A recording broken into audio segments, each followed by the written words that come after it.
Et si?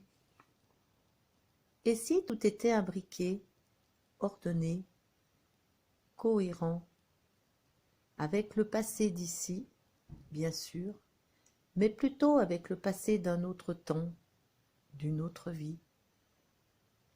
Et si notre âme était imprégnée de ses précédentes incarnations? Alors serions-nous coupables de nos actions, ici, dans le présent?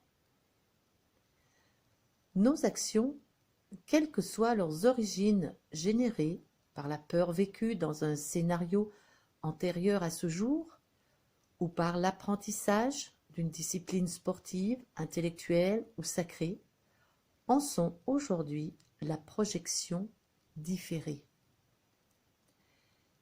C'est pourquoi il est très important d'être aligné dans le présent pour que notre âme s'ajuste avec les cellules de ce nouveau corps qu'elle incorpore volontairement par attraction. En effet, cette âme dans l'instant amène tout le potentiel à l'être pour l'inspiration et laisse ainsi liberté à sa créativité. Aucun filtre. L'énergie pure et divine œuvre au cœur de l'homme.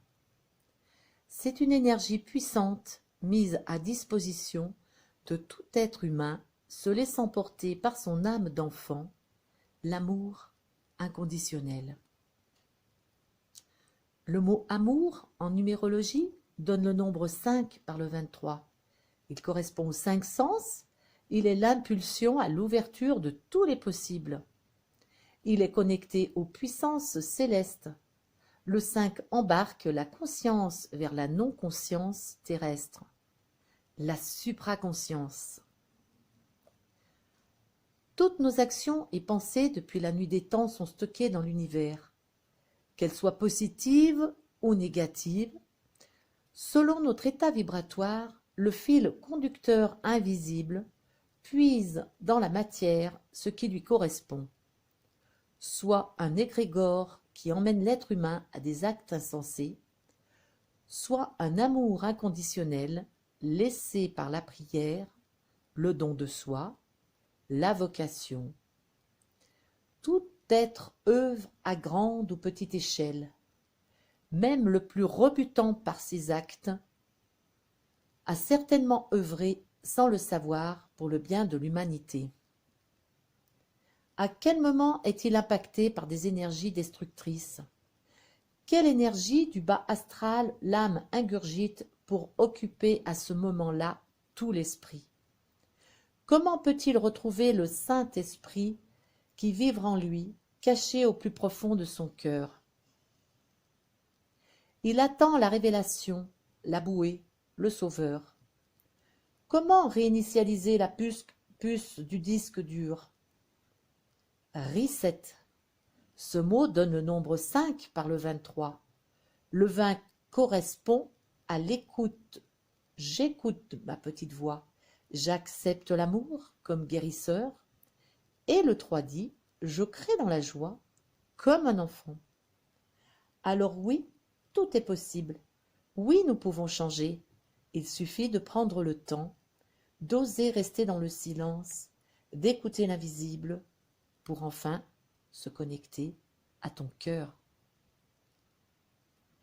J'écris et je crée. Je ne cherche pas à analyser ni comprendre le paragraphe précédent qui vient de prendre forme sous mes doigts. Tous nous pouvons créer, et pour moi le créateur voué de ma plus profonde gratitude est le boulanger. Le pain est le symbole de la vie sur terre, il est vibratoire. La main de l'homme, la graine, l'eau, le soleil et l'air. Remercier et gratifier notre nourriture, c'est très très important. Oh, je m'égare peut-être trop, exalté par la vie en moi et ma gratitude éternelle pour la vie dans cette incarnation. Regardons avec compassion ce que nous avons semé depuis notre naissance, cette continuité, ce relais que nous passons d'être en être, depuis la gestation dans le ventre fécond de nos mères, qui avec amour accepte de porter et donner naissance à de petits anges accompagnés d'une âme peut-être très ancienne ou tout à fait nouvelle, car venue d'une autre galaxie, apportant ainsi une connaissance surpassant le connu de ce monde. Impermanence, toute émouvance, rien n'est figé, tout se transforme. Ainsi, nous avons tous en nous le pouvoir de changer notre présent par des actions dénuées d'ego pour annuler la dette de notre passé et donner naissance à un futur paradigme.